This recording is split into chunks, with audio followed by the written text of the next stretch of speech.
The essential components of CyberKnife VSA radiosurgery system are a small, mountable 6 MeV linear accelerator, which has a pencil beam type of radiation.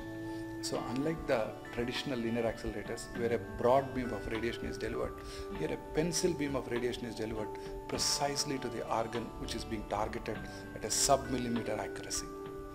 This 6 MeV linear accelerator, compact, which is very compact, is mounted on a robotic manipulator so that we can focus the beam in any direction into the body.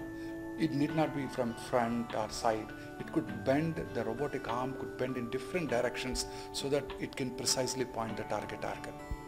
The other greatest advantage of CyberKnife radiosurgery system are throughout the radiation treatment, X-ray tracking is being done.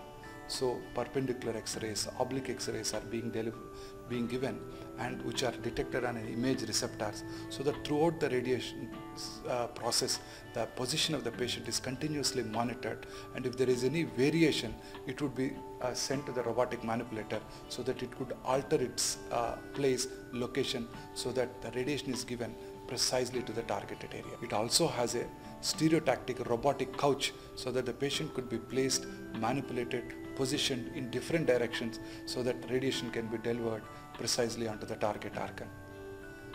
For different locations in the body, for example skull, there is a 6-dimensional tracking system so that the treatment could be pinpointed onto the target organ. For example, if you have a pituitary tumor, radiation can be delivered directly onto the pituitary gland without giving a bit of radiation to the surrounding trivial areas, surrounding vital organs and vital areas. If, for example, if you are giving it to the spine, we have a spine tracking system.